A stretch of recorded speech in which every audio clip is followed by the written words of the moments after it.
Good afternoon, everyone. Thank you for joining us today. My name is Kyle Roberts, and I'm the Executive Director of the Congregational Library and Archives. I sincerely welcome you to today's virtual program, What Does Congregational Worship Sound Like Today? With Jimmy Buchanan, Shirley Glaudet, Brian T. Johnson, and Nathan Skinner. To begin, I want to acknowledge that the Congregational Library and Archive resides in what is now known as Boston, which is in the place of the Blue Hills, the homeland of the Massachusetts people, whose relationships and connections with the land continue to this day and into the future. For those joining us for the first time, the Congregational Library and Archives is an independent research library. Established in 1853, CLA's mission is to foster a deeper understanding of the spiritual, intellectual, cultural, and civic dimensions of the congregational story and its ongoing relevance in the 21st century. We do this through free access to our research library of 225,000 books, manuscripts, and periodicals, and our digital archive, which has more than 100,000 images, many drawn from our New England's Hidden Histories project.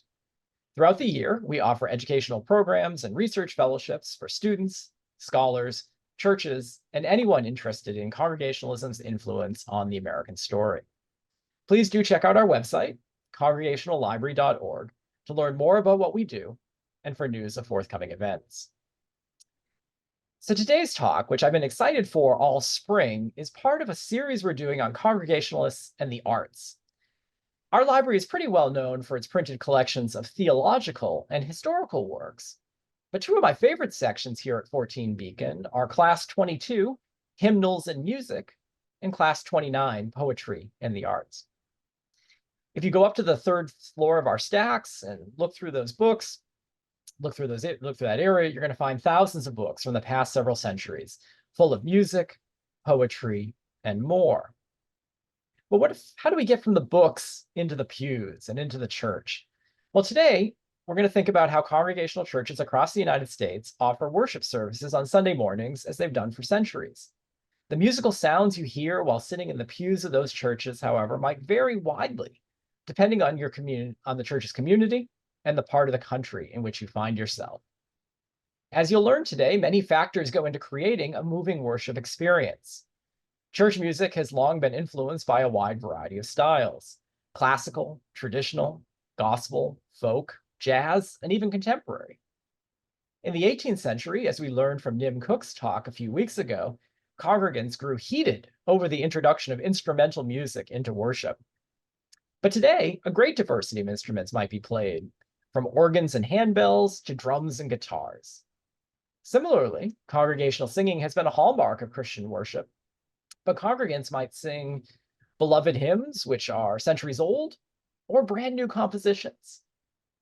So my hope is that today you're going to learn more about what congregational worship sounds like from the people who plan it for it every week. And it's been important for us, as you'll see, to have speakers who come from across the country. That congregationalism isn't just a New England phenomenon, although we've got a great representative from a New England church, but that congregational music sounds different in lots of different places. So let me now introduce the fantastic lineup of active and retired music ministry directors who will share what goes into creating a moving worship experience. I've asked each of these of our four speakers to start us off just to talk for about 5 minutes each about their journey into music ministry and the work that goes into the work they're doing, and maybe even what it would sound like if any of us had the chance to go and sit in their church community for a service. I'm going to introduce all four speakers at the start, and then so that way it kind of gets introductions out of the way, and then after that we'll have time for conversation.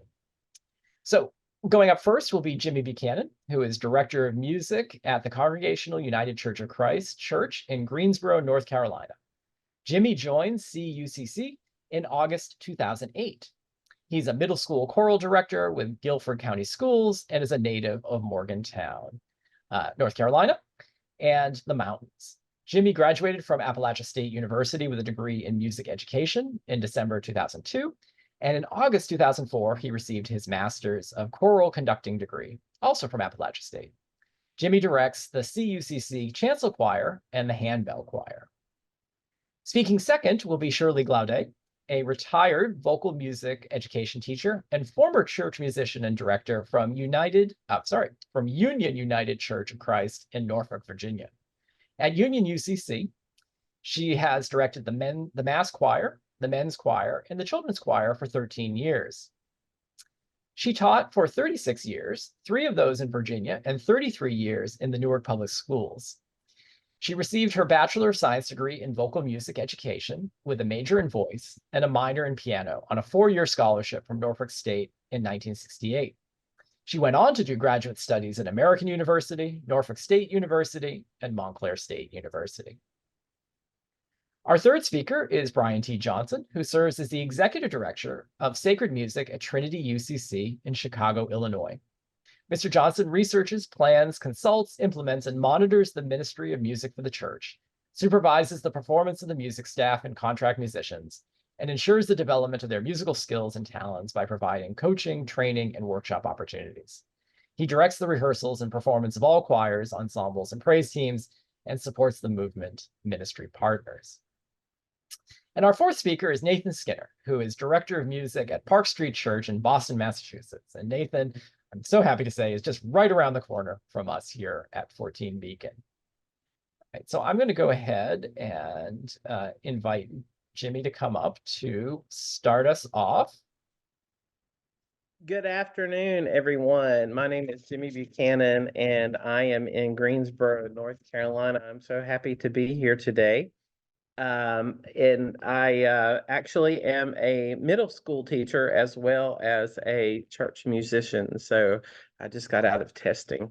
I have been working in this particular church for about 15 years, I think it is. And we are now starting on our new journey with a new pastor that we just started this year. And so we're getting ready to have a great time. I am 55 years old. I went to Appalachian State University and am a native of North Carolina. Western North Carolina, specifically around the between the Asheville area and Boone. So I have been a music teacher for about 27 years and have done a lot of different things. Have been in opera, have and just had a vast number of experiences in music and music events. I'm excited about being here today with you to talk about our church and the diversity of music in the church and what the future looks like and where we're going and where we've come from. I am very into church music as well as all different genres and styles of music, but I really have enjoyed the UCC and being part of the music community here. We used to have the UCC Musicians National Network, and I was a part of that and was able to actually host our last event and conference here at UCC in Greensboro. So I come with a lot of vocal background and some instrumental background. And so I am just very happy to meet everyone and be with everyone today. Thank you. Great, thank you so much for starting us off. And I'm going to now welcome Shirley to come up. Hi, my name is Shirley Glaudet. I am a retired vocal music education teacher. Like Dr. Kyle said, I went to Norfolk State University in Norfolk, Virginia on a 4-year scholarship in voice and minor in piano. I love music. Music is my life. And I love choirs. I have directed many, many choirs. I've taught and directed many, many choirs. I taught all grades, first grade up to 12. And I have had choirs from 5th grade to 12. I was the vocal music church director at Union United Church of Christ in Norfolk, Virginia. And there we did a lot of singing because I love singing and I love singing all types of music. So I had all of my choirs, which was 3 choirs, men, children, and the mass choir. We all did lots of music. And some songs the congregation would also sing along with us. It was definitely participation. See what else? I think he told most everything about me. I was the director of the United Clergy of the Oranges Choir while I was in New Jersey, and we made a recording under the name of the United Community Ensemble, and we would sing at all of the Martin Luther King services and the Martin Luther King, and the Good Friday services. Okay. I started in music when my mother brought a piano into the home, and I would worry her to let me take lessons, but she let my older sister take it first because she was the oldest. But finally, she let me take it, and I stayed on that piano every day, every day. So I'm the only one in the family that kept it up and made music my career. And being that I came from a religious family, we were in church a lot, and that's how I got started with church music. And that's what I do. I started at 14 years old, directing and playing for choirs. And now, I don't mind telling my age, now I'm 78. So that's how long I have been a choir director, musician, teacher. And I love it all. Well, that's fantastic. Thank you so much, Shirley, for being with us today. And I'm going to go and now welcome Brian to join us. Hey, everybody. It is good to see you. I'm Brian Johnson from Chicago, Trinity United Church of Christ is where I serve. I've been there for almost 28 years in August, and I started at Trinity working with the youth choirs, probably about 200 kids. Trinity, back in its heyday, was a very, very big congregation, probably 7,000 to 8,000 people, and we still have big numbers. And our services, we have 2 services, 7:30 and 11. And a typical experience at Trinity is really music from the Black sacred tradition. Although we're known for gospel music, as you will find in many Black churches, African American churches, we do spiritual arrangements. We do anthems every blue moon, African songs, hymns. We do secular music because, Africans pretty much don't divide secular and sacred. It's all sacred. And so you'll find us doing any kind of inspirational thing along with sacred music that would you find in the scriptures and that kind of thing. I got my start really in high school. There was a guy named Reverend James Murphy.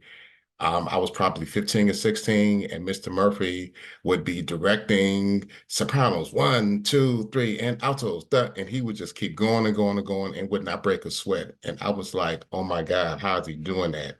He was also a classically trained African-American musician. And that's what really planted the seeds for me to get into to choral conducting and piano performance. I love it. I also do choral classes as well, not as many because of my schedule. And right now at Trinity, we do have a women's chorus of about 70 voices. We have an SATB sanctuary choir of about 100. Our youth is about 20. Our men's chorus is about 55 or 60 singers. And then we have about 7 to 8 musicians, bass player, drummer, organist, pianist. So it's a thriving community, and the volunteerism is just amazing. 99% or almost 100% of the singers are volunteers. And so they spend a lot of their time dedicating what they do. My pastor is Reverend Otis Moss III, Reverend Dr. Otis Moss III, and our pastor emeritus is Reverend Dr. Jeremiah A. Wright, Jr. Honored to be here and to share. Thank you. Great, thank you so much, Brian. And now I'm going to ask Nathan to start his video. Glad to be here. So I'm Nathan. I am Director of Music here at Park Street Church in Boston. I came into music ministry through growing up under my dad, who is and was a church musician in Baptist and Presbyterian churches. So I grew up in that, and he taught me a love of music in the church, especially fundamentally as it flowed out of a love for the God to whom we sing. My primary background musically is instrumental, so piano was my focus in undergrad, and then organ as well, and then studied organ in grad school at BU here right in town. I realize I can point to it, but that doesn't make any sense on the screen, but it's down the road here for me. I've been serving in congregational churches, sort of 2 different congregational churches going back to 2005, but I've been here at Park Street Church for 12 years.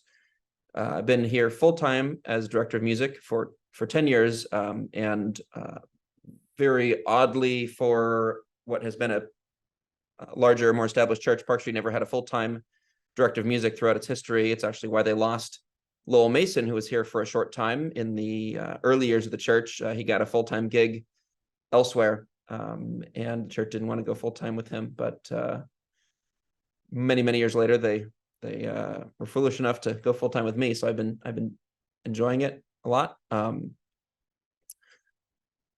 And we sort of we do what you'd expect a tall, steepled New England congregational church to do. We have what we call the sanctuary choir, which is about 40 singers.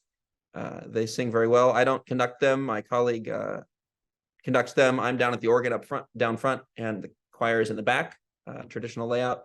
I want to read for you something that was read. So Park Street was formed in 1809. It was formed specifically as a reaction against the Unitarian movement that had swept Boston at that time. So it was formed to be a beacon of Trinitarian Christianity, and we've sort of continued in that vein. We're part of what's called the 4 Cs, which is different from the UCC. So the UCC is sort of the larger main line, and Park Street, I think, was part of that until maybe we got kicked out in the 40s. But anyway, just if you're wondering, it is not a UCC church, but it is a congregational church. I want to read for you something that was read at the 1845 annual meeting. Somebody was concerned that they were documenting a lot of what was going on in the church, but they weren't documenting anything about the music. So here's what somebody said about the music in 1845 at Park Street, and I'll tell you why I'm reading this to you once I read it. Soon after the organization of the church, and some months before this edifice was completed, that was January 1810, a number of individuals associated themselves for the purpose of leading in this part of worship, that being music, and of conducting it in a manner that should tend to increase devotional feelings and elevate the affections, as well as to cultivate a taste for scientific music, and also to introduce into the sanctuary from Sabbath to Sabbath tunes of a character more strictly sacred than were in use in the churches of that day. Accordingly, the plain and solid music of the old masters was substituted for the light and fuguing music then in common use, and the Park Street Singing Society of 1810 met regularly every week and spent a great portion of the evening of the meeting in drilling upon what would be considered by singers of the present day as dull music.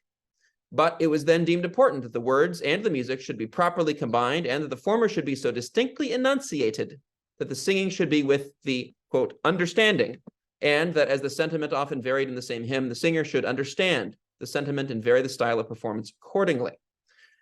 So I'm almost out of time, but I read that to basically say that's basically what we're trying to do still now. I'm on board with that. When I read it, I thought I'm on board with that.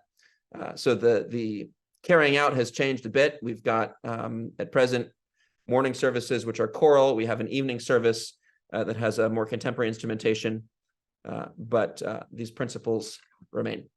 That's all for me. Thanks, Nathan. That was great. And you've given me a great segue. I'm going to invite our panelists to come back up. Well, thank you all. What I love in your introductions is to, kind of hear these overlapping themes of how you came to music, the role of family and church in shaping your interest and bringing you on board. And I think our audience is in for such a treat because of the long experience that you all have in working in church music. I guess, maybe this is an overly simple question to start off, but why music? Why do we have music in worship services? And that's why, Nathan, I like your quote. You started to get us to that. Why do you think Christian congregations have developed music programs? Well, we could imagine that worship could just be a sermon and some prayers without music. What does music add for each of you? And anybody can kind of jump in to start us off. Why do congregations sing? Yep. They sing to give God praise. And they sing to get a feeling of togetherness with the community, with the church. We sing in Afro-American church that I played for. We sing some songs from our forefathers. When I first got to Union, they have something called prayer and praise before the sermon, and a person would get up, start singing a song, and the congregation would join in. And that's from our forefathers, the call and response. Singing would go on, and the clapping of the hands, because from our African roots, we used our hands and we used our feet, and we would just sing, and everybody would just join in. But then I would pick them up with the organ, but that's where it came from. And singing in the church it's like a release for the African American. It gave hope, and it empowered us. So our music, this is why we are very spiritual and very, we just move with the music because it helps us. This is how we can go on from day to day. And then that's how it was when I first got there. And then as time went on, we had the choir to lead the congregation and so on. But it's from our African heritage. Great. Thank you for starting us off. What do other people think? Why music in your churches? Why song? I think that music, there's no other unifying agent than music all over the world. It doesn't matter the style, ethnicity, the genre, it just unifies. You can take total strangers and put them together, and music unifies them. Trinity has had an opportunity to travel overseas to Switzerland, and we've done gospel music where they don't understand the words, but they can feel the energy, they can feel the soul. I know for Trinity, our rehearsals are again full of volunteers, and these volunteers have all kind of challenges, caregiving. We just came through a pandemic, um, sicknesses, unemployment, economics, anxiety, depression, dealing with gender issues. We're part of the United Church of Christ, where we have a lot of social justice when it comes to gender and poverty, and so all of these things are people are dealing with every day, no matter your socioeconomic class. But what brings us together is the healing angel of music, the text of the hymns, "What a Friend We Have in Jesus," or "Jesus on the Main Line." All of those things, whether it's done by Beethoven, Bach, from James Cleveland to Rachmaninoff to Aretha Franklin, Shirley Caesar, Kirk Franklin, they all unify us, and it brings a smile. And congregation singing is not about the perfection of a voice or a note, it's about the spirit. So we can capture everybody's voice, whether they can sing a tune or not, because that's not the point. So I think that's, for me, that's why music is important. I would agree with all this stuff, and I would add further that on a sort of, we could all list, or we could all write papers for you about the specific sort of human dimension of the benefits of music and how it forms us, how it unites us, things that already been mentioned. We could go, doctrinal. We could look at, Bible verses as well, because it says, here's a verse I found, and that's another angle to it. I guess what I want to say is, we sing because that's what God's people do. That's what God's people have always done. Go back to ancient Israel. God leads his people out of Egypt through the Red Sea, and they sing because that's what they do. They didn't have a meeting and say, well, what would be the right thing to do? It's just, it seemed right. Like, this is what, when your God rescues you, you sing. And throughout the history of God's people and of the church, that's what God's people do. That's what the church does. We sing. We sing.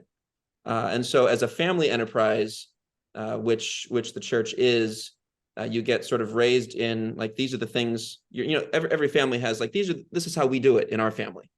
And in this family, God's family, we sing for all the specific reasons. But I think there's also that element of sort of group identity as God's people. Great. I guess I can go and jump in on the end of what everybody else said, but to me, music is a way of expressing ourselves in a communication, and no matter where you're at or what you're doing, if it's religious, non-religious, whatever, going back to what Brian said, music is a way of being able to communicate with someone. It doesn't matter what language you speak or where you're from or whatever. Music is going to elicit some type of a response in you at that point. And for me, music has been the thing that has really enabled me to adjust and to be a part of something that at first I didn't think I could be a part of, or that it was going to be too hard for me or whatever. But then by getting in there and trying some new things and trying different things, I realized that I have more of an ability to do things than I thought I did, which gave me a lot of more confidence. But it's also emotional in the fact that I think that people love to be able to feel the emotion that music brings into their lives, and how it just makes them feel as a person. In my choir here, we talk about, what if I make a mistake? Well, you know what? It's okay if you make a mistake. Why are you singing? Why are you singing? Are you singing just because you want somebody to hear you and sound good? or are you singing because it's bringing you closer to the one who gave you that ability? Mm. So, and it's just really, for me, it's just being able to bring that emotion and that love out. And no matter what you're trying or where, and in trying new things, it lets you experience all these new things.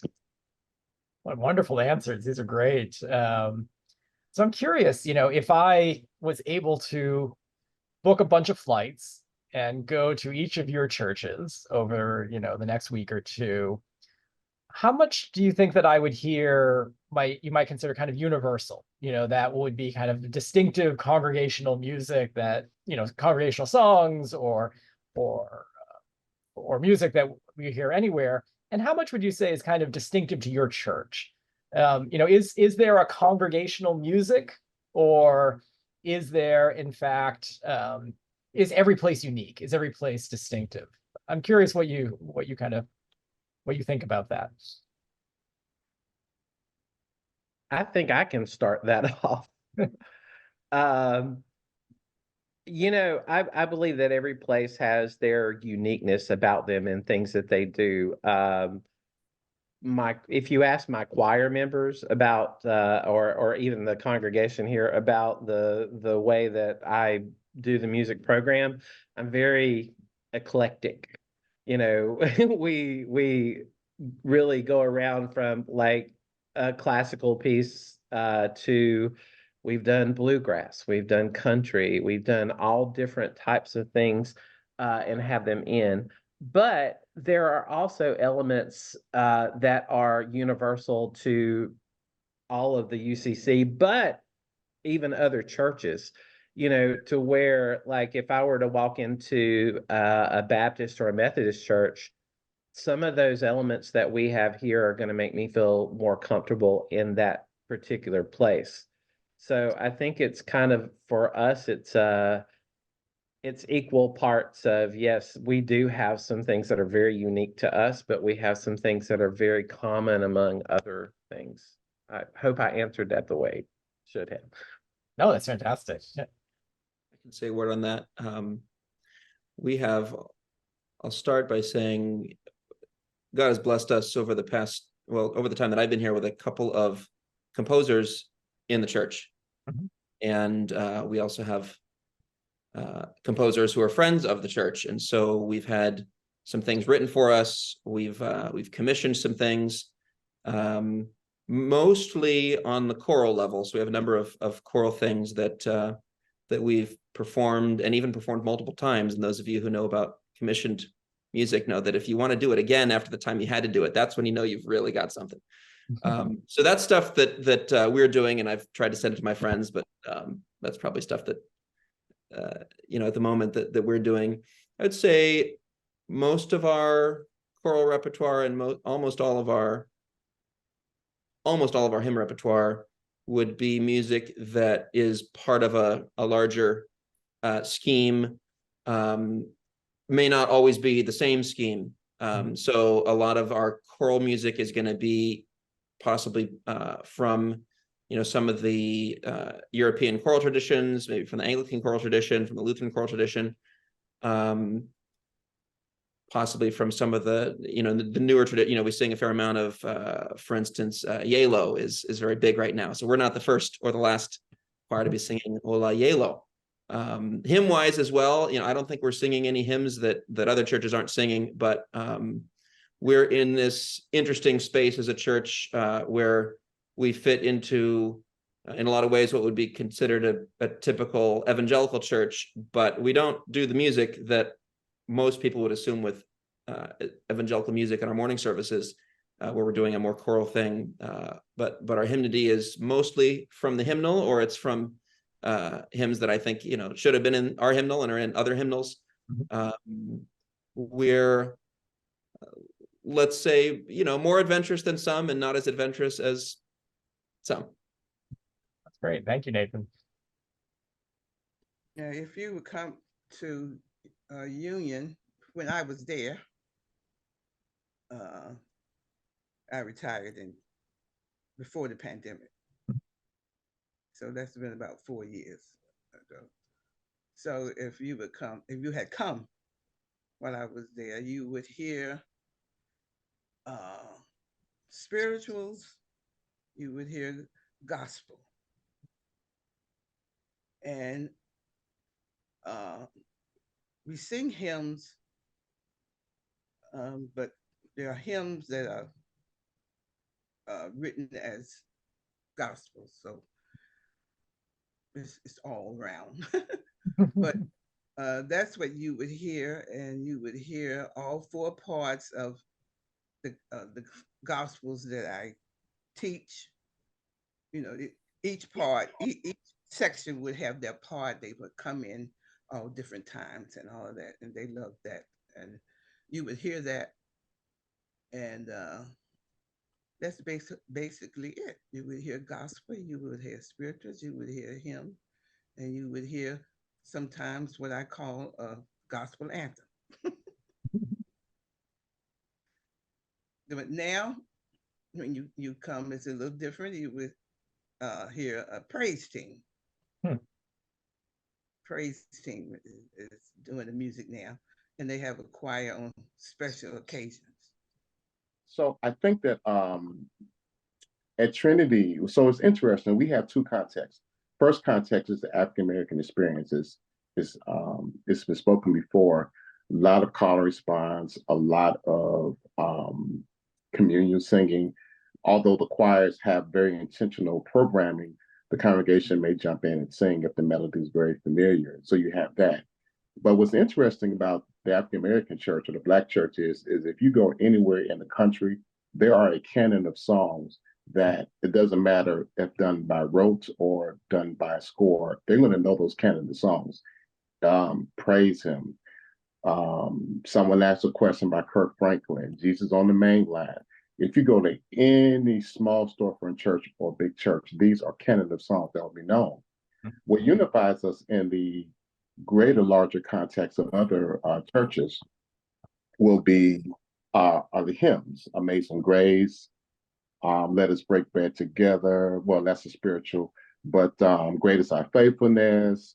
You know, those are typical hymns that we still sing today, that you'll find in a lot of churches, and that's what unifies us. But I would say at Trinity, what makes us unique in terms of the Black experiences is definitely our instrumentation. You'll find a lot of rhythms, but you'll also find calming songs without, you'll find songs that won't have accompaniment. As was mentioned, there are spirituals that are still done in our Black churches, done a cappella. And those spirituals were not composed by one individual. They were all done, by many people together. And so you always will find arranged, but you'll never find composed by. So at Trinity, you'll never know what's going to happen every Sunday, depending on the current events. If Pastor Moss wants to deal with an issue dealing with Gaza and Israel and Palestine, whatever, we may have a song about peace that he may say, I need a song about peace on Sunday. We may have to do some research, learn it by ear, teach to the choir on Thursday, or have a soloist do it. So it's very fluid and very organic, but we do a lot of planning. But I think that you're going to find at Trinity a very unique experience because you'll go from maybe a very slow melodic ballad to a knockdown gospel hymn with drums to maybe the 80-year-old singing Precious Lord, who back in the day was the best singer, but maybe the voice is not there. But we all go by the spirit and what we feel. So I think that's what you would experience at Trinity. Thank you all so much. So I'm kind of curious, you're all music directors or retired music directors. Do you have sole authority over determining what is sung and what is heard each week? Or how do those decisions get made? Who picks the hymns? Who picks the music? Is it a collaborative event, which I think is what you're suggesting, Brian, at Trinity? Or Nathan, do you have the power to say, no, I'm picking everything? That's how it's going to be. Yes. So the planning of worship is a collaboration, in fact, but we're a team, so we all have our own sort of role to play. So my pastor Mark who is just a delight to work with. He'll tell me what he's preaching on. We typically will have two lessons in the service, so we'll have an Old Testament and a New Testament, and he'll generally exposit one of the texts. He'll go through to some level, verse by verse, maybe not the whole text, but a chunk of it. And the other text will give context and color to that, because we don't want to be just sort of focusing in on one verse as though we're not looking at things in context. And I will basically take it from there. We don't necessarily orient our whole service around the sermon, but we collaborate, and he's going to be the first chunk of that puzzle. I will then pick the hymns with that in mind. Often, I pick the hymns based on the fact that it's Sunday, so it's the Lord's Day.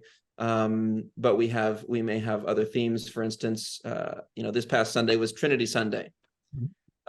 So I knew that the sermon wasn't a Trinity sermon, but I knew that he was going to get into the Trinity because it's Trinity Sunday. And so I could, pick some things there. We opened it up with Holy, Holy, Holy, always good. We closed it out with Holy God, we praise thy name, which, is the hymn that it's at least as I've been told, it's the one hymn that any Catholic will belt out. Even though the sort of Protestant hymn belting tradition hasn't been so much a part of the Catholic tradition. And so you have scripturally based hymn, and then you have versification of the Te Deum, which is a great way to end any service. We'll often have choral music in the services, and my colleague Dan and I will work together on that. We'll sometimes horse trade, and he's, hey, I want to do this anthem. I'm like, oh, that's fine, but can we do this anthem? I really like this one. We'll collaborate, we'll bring ideas. He'll bring things, I'll bring things. Sometimes we, work together on things. So that's fun. And we'll do instrumental things as well.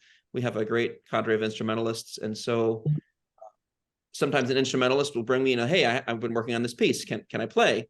And often I'll say, well, maybe this other piece would work even better for a worship service context, or maybe it's great.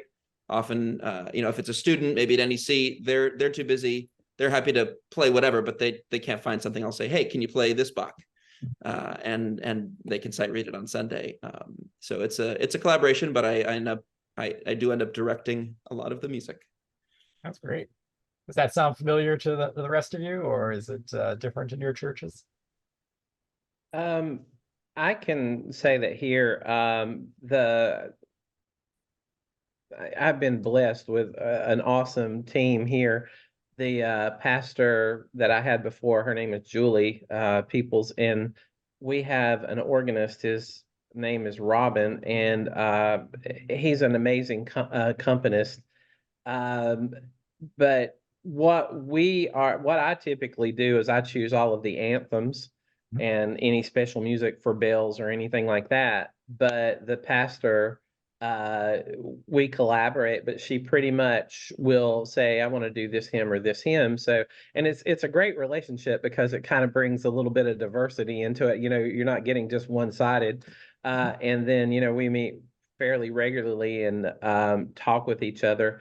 And we all have a say in the music and where, we place things and how we do those things. We work together, but we all have a little bit of say and input, such as, like I said, the pastor will give me the hymns, one or two hymns that we're doing, and then I'll do the anthem, and then postlude and prelude are all for Robin to decide. But if they want something, special or whatever, we all can kind of take the reins and say, well, we would like this and this and this, if that's okay. And so we'll all discuss it and come to a consensus and go from there. So I think it's a lot of having to really be willing to work with someone and be willing to listen to what they have, because, whatever they can bring to the table may make that dinner a little bit better. So. Well, basically, unless the pastor wants a certain song, basically I pick the music, But if they want a certain song, I would do, I would do that. And like if I know what the sermon's gonna be about, I will pick a song related to that. But the rest of the music, I pick it for the choir, and usually songs where the congregation can also sing along. Yeah, like Nathan said, our pastor definitely guides the framework of some of the music because of his sermon. But like everybody said, it's definitely a collaborative spirit. For me, I've grown more into that in the last 10 years, really, really intentional. Because at first, when you have somebody like myself or, others that have degrees and they think that, oh, you are the creme of the creme or the source of all music, all things, you have to realize that you don't have the pulse on all musical styles or musical anthems and different things.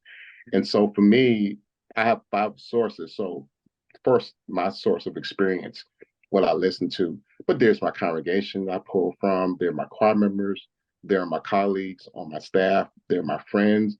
And at any given time, I can pick up a phone and say, hey, what are you listening to? What have you heard? Because there's not enough hours in the day to find all of the choral music, whether it's HDA, Gospel Music Worship of America. It's just impossible. And so it's funny, I can plan the music for a week or 2 weeks, and a parishioner will stop me and say, you know what? I have not heard um, such and such song. Can you please program that in the next 2 weeks? I'm going to do it because that means a lot to that congregate person. On the other hand, I do try to have my pulse on what my choir can do because sometimes they'll kick and scream about doing certain choral literature that might be challenging for them. So I have to choose that because, left to their own devices, they may want to go with the familiar all the time. And so you do have to have some autonomy and control over that. But I would like to say probably 40, 50% depends. It's definitely collaborative. Even my ministers on staff, they may come to me and say, hey, Brian, you love to do such and such. And it's such a weight off my shoulder. I don't have to feel like I have to have it all. I don't. Yeah. So I'm learning that you all take requests. So I'm excited about that. I'm going to take that back to the church that I go to. And so it's a great question here. And for all of you in the virtual audience, please, you have a great opportunity. You have 4 fantastic music directors here. So give us your best questions. So I'm going to read this question that's been submitted.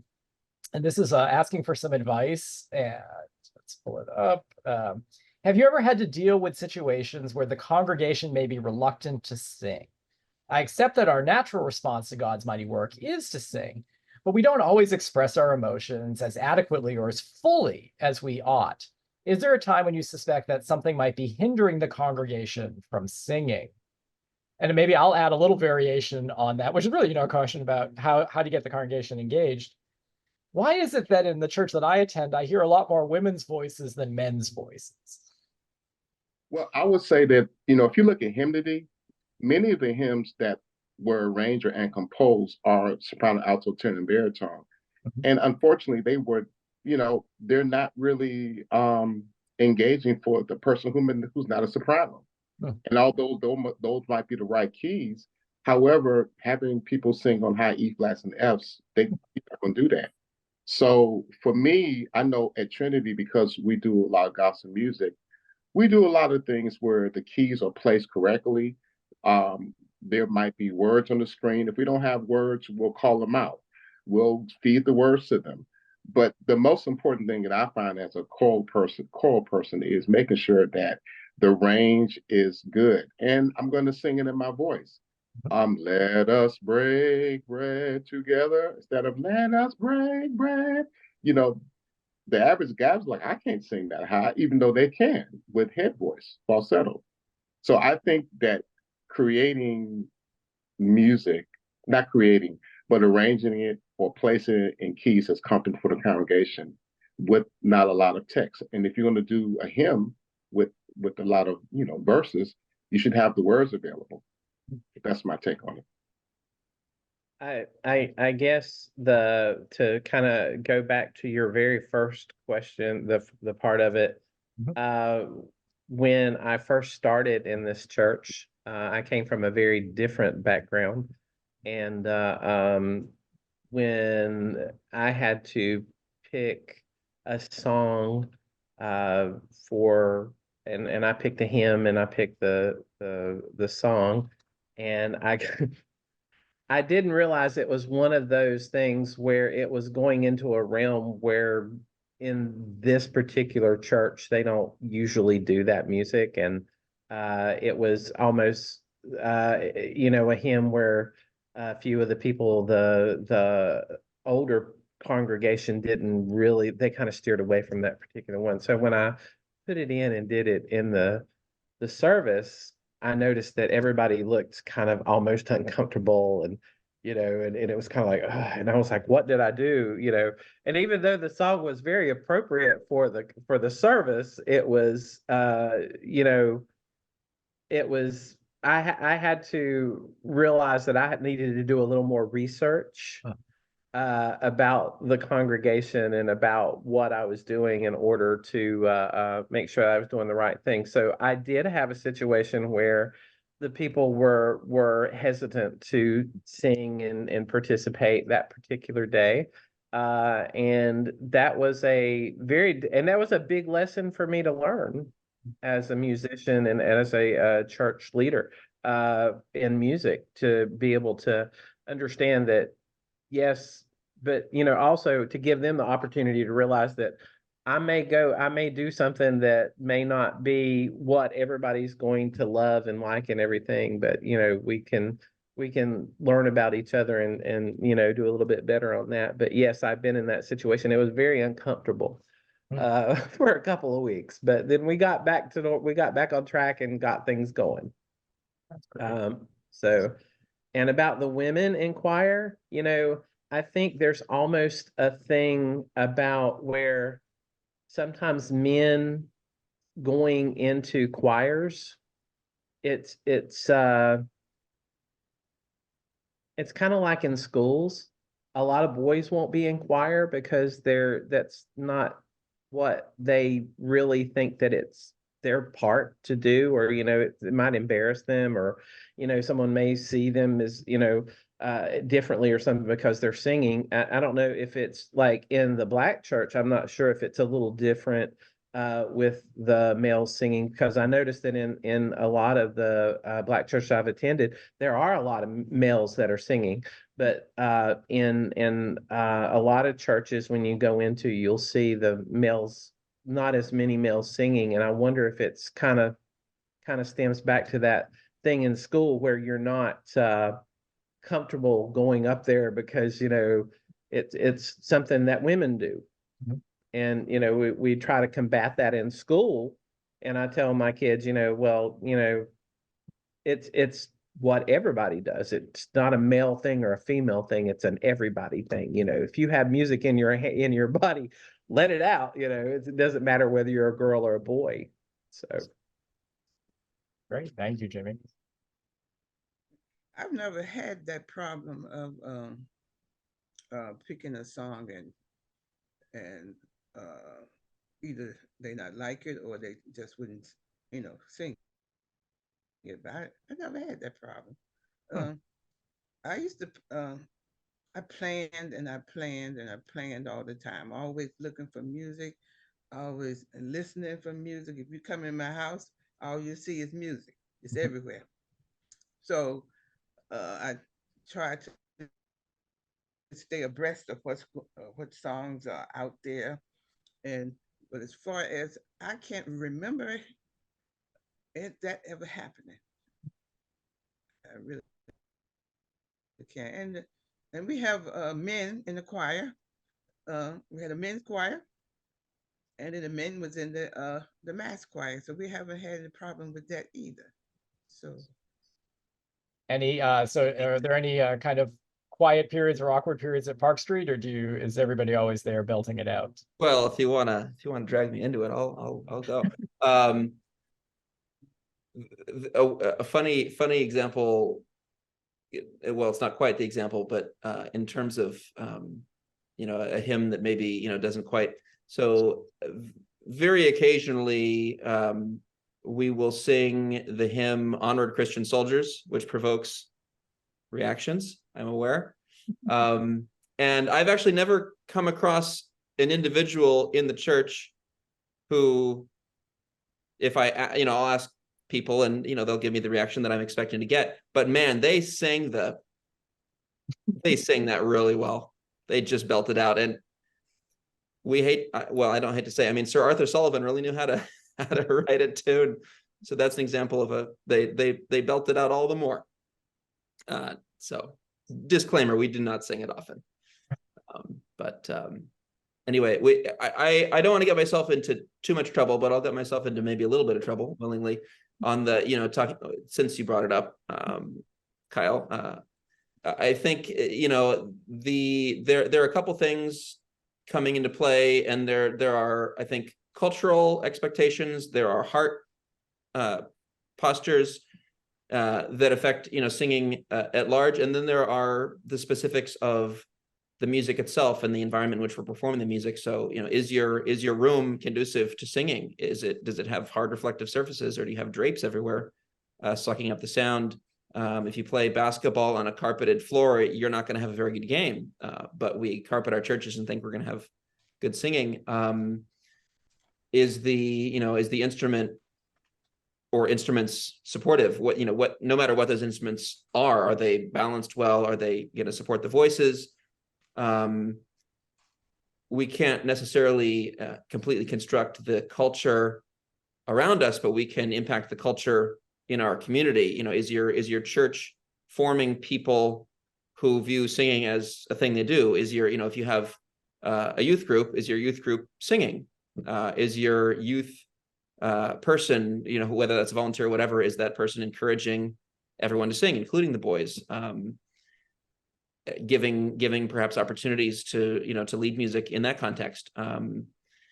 I think there's also something in terms of the kind of hymns that you choose to sing. If for better or for worse, if guys are sitting around feeling like, well, these are like, I'm not really into this, then I can't do anything about that necessarily. So I try to pick music that's going to engage everybody, from man, woman, adult, kid. Maybe the folks that are older may not always have the hymns that what we call the good old hymns, which are the gospel hymns, sort of the revivalist stuff we sing a little bit, not a lot. And I sort of think, well, I want to hook these kids on the hymns that they can take throughout their life, that all of them can sing together. A girl's not going to feel like, well, this is like a boy hymn, and a boy's not going to feel like, well, this is a girly hymn. We haven't had much of that, but I think it's, something to ponder if it becomes a thing. That's great. So I wonder if you'll indulge me. I'm taking one of the questions from our virtual audience, but making it personal. So I'm a New Englander, and I went out to one of the congregational annual gatherings last summer, and it was led by a praise band. And that's not something I've really experienced in the churches that I've gone to here in New England, and maybe it just speaks to me. I wonder if you might just talk a little bit about, the praise band. It's probably not a phenomenon, but, is that part of the church landscape? Is it and do you think it's going to be an expanding part of the church landscape, church music landscape? Is it praise dance? Yeah. That is part of the service now, praise dance. That's in the African American churches, at least the ones I've been in. They have praise dances, and it's part of the service. And it's very enlightening. They dance the way they feel from that song, and some of them can really, really, you can feel it. The way that they're doing the praise dance, you can feel what they're feeling. Other praise bands? Well, is there a praise band at Park Street? So our 4 p.m. service every Sunday, we have services in the morning, we have service in the afternoon. Our 4 p.m. Service has a band that plays every week. Yeah, we started that in 1993. Oh, wow. Okay. And we've been doing it since then. I'm just completely out of touch. I'm going to the most old-fashioned New England church, apparently. We don't have a praise band, but we do include different instruments within, depending on the service and stuff like that. We've had something similar to a praise band.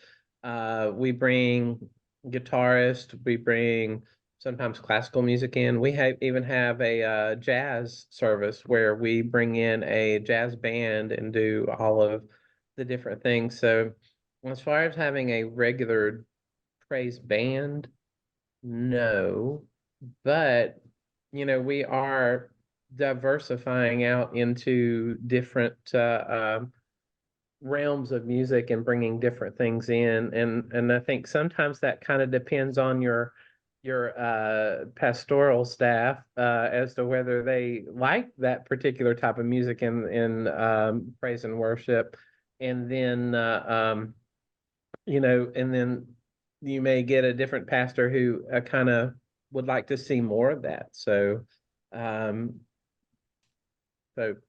yeah, I would love to see more praise band stuff. That would be awesome. But you were Yeah. talking about praise dance or praise band? Band, but I'd love to see praise dance too. Oh, I was talking about praise dancing. Okay.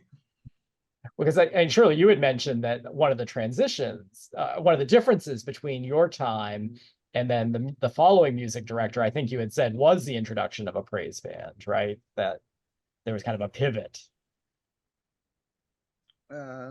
Praise dance. You're talking now? A praise band. Band. Oh, okay. Yeah. Praise band. We don't really have a praise band now. I had a drummer, which is my grandson, and I had a bass guitarist sometimes. So that was the praise band that we had when I was there. So what was the question again? I was just kind of curious about the place of praise bands in congregational worship today. And as I'm learning from all of you, that it's a much older phenomenon than I realized. And it's one that's happening probably more regularly across the country. It's not just where I had seen it was in the Midwest. And so I maybe associated it with there. So. Yeah, well, a lot of African-American churches have praise bands with many instruments. I was at a smaller church, so we just had those two. But the larger ones, they had all the instruments in there, and it was it enhanced the service. I enjoyed it. So let me, thank you so much to our audience for being here, and for all of you. I had maybe two questions to kind of wrap us up, coming from our audience. And one is about secular songs that seem like they might relate to a scripture passage or to, a theme from worship. Is it acceptable to bring a secular song into sacred worship?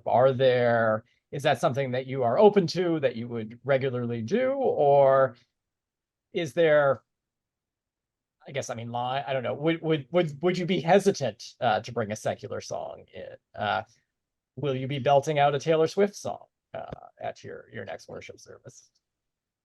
Oh, yes. You never know. Yes, yes. I have done. Go ahead, Shirley. Like that. Go ahead, Mama Shirley.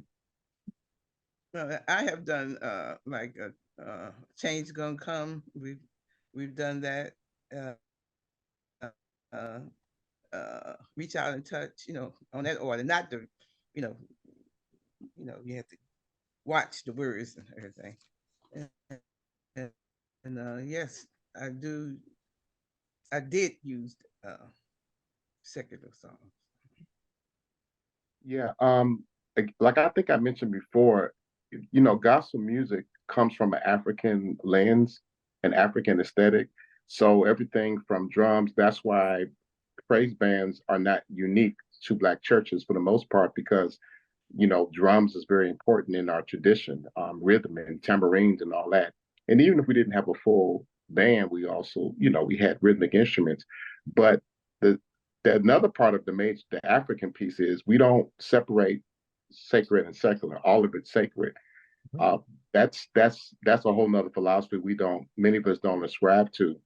And so, but historically, that has been the challenge even in Black churches.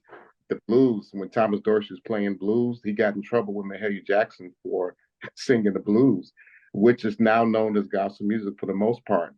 But if a text is good, if a text talks about love, God is love. If a text talks about social justice, loving the gay, the queer, the straight, whoever, you have to use all things. You're not going to find anything biblically that may deal with a certain situation.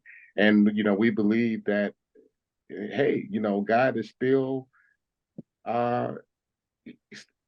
evolving with so many different ways he and she speaks to us.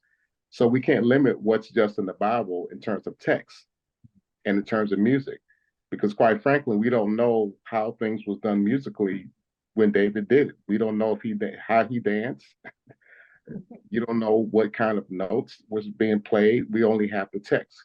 So we don't shy away from. Now, it is a challenge. Now, there are still a lot of African American churches that do not like secular music. So we're not monolithic in that sense. There's some churches we cannot do that. But Trinity is a very open and affirming when it comes to music and all things. And I would like to say probably more churches than not, including all ethnicities and races, ascribe to sacred and secular as being one. I will agree with Brian on that particular thing. One of the things that we want to do is to build up our church and to make people feel welcome. And I think that sometimes when people go into a church and there isn't anything that's really familiar to them if they've not been in a church. So, that, like he said, with some of the social justice things, and that's what I got, like, I know we've done Love Can Build a Bridge by the Judds, and that is a great song that people coming from outside, they know that song, but it's also talking about love and working with each other and helping each other and different things like that. So I think that, if you look at some of those things that are out there and kind of create a familiar sort of sound to when people come in, so that they will feel at least a little bit comfortable. Because I know if I were to go into a church and they were doing some really like highbrow music, even though we do some stuff that's highbrow, but if I go into a church and all they're doing is highbrow music, I may not feel very comfortable in that situation and may not want to come back. But if I go in and I hear something that I can relate to and I'm familiar with, then that builds a bridge for me to want to go back. And I think that's one of the things that a lot of churches need to understand and need to start to do, is to go out there and to start relating to some of these people, to open their doors, to show them that, yes, we want you to come in and we want you to be part of us, but we also want to bring your experiences and what you have in here so that we can expand on that. That's great. Thank you. This is probably one area where Park Street would come down a little differently. I don't think, I wouldn't want to have a simplistic sort of litmus test in terms of what we would do, but I would say that we would not, the short answer version is that we wouldn't do secular music in the service, and the longer version is, how do you determine what that is for instrumental music, for instance. I had a violinist play just last week, beautiful piece of Bach, and we feel like, given Bach's faith, all Bach is church music, but he wasn't writing all of that for the church service. And so there's judgment that needs to go into that. And that's been there's good precedent there in the history of the church of how, that there's room for judgment and not a legalism of, it has this many words. If you look at Bach cantatas, some of the arias in Bach cantatas, those texts are a little bit thin. And so I don't think you want to do it in a simplistic way, but the way we would look at the service is we're coming into the presence of a holy God who created heaven and earth, and our aims are to glorify him and to edify his people, edify being building up. So whatever we feel like is going to appropriately, in God's presence, build up his people into Christ's likeness, not just build them up into themselves, but build them up into being more like Jesus. That's what we'll do. So that rules in some things, rules out some things, but and that's the case in any case. We're not doing everything, so we're serving some goals. Love that. That's great. So if I were to ask each of you one song or musical work that I should put on my playlist for the drive home today, is there a song that you all are particularly feeling right now that would either take me to a place beyond the traffic or put a smile in my face or a flutter in my heart? Yes, I would tell you to listen to The Goodness of God by C.C. Winans. Okay. I would say My Help from the Tabernacle Gospel Choir. I think it's the Tabernacle Gospel Choir. It's called My Help. Okay. One of my favorite composers is Richard Smallwood. So Total Praise Yes. or I Love the Lord. Either of those. I'm going to give you two songs real fast because Richard Smallwood being brought up. You can't go through life without knowing Richard Smallwood's Jesus Lover of My Soul. Okay. It'll change your life. You should also listen to the final aria from Hubert Parry's oratorio Judith called I Will Sing Unto the Lord, one of Parry's lesser known works, which was recorded, which was finally released during the pandemic. Before that, there was no recording, but you should check that out. Fantastic. After you listen to both Smallwoods. Okay. So I Will Sing the Lord from the opera Judith will bring me to that final completion point, and then I will collapse on my couch after a long day. So thank you all so very much. This has been a fantastic conversation. For me, I think our audience has been very appreciative. We've got lots of questions here, and I will share those with you all afterwards. And I look forward. I'm going to keep my fingers crossed that I get to come and be in your spaces at some point in the future to hear the great music that you have brought together. So thanks, everyone. Take care.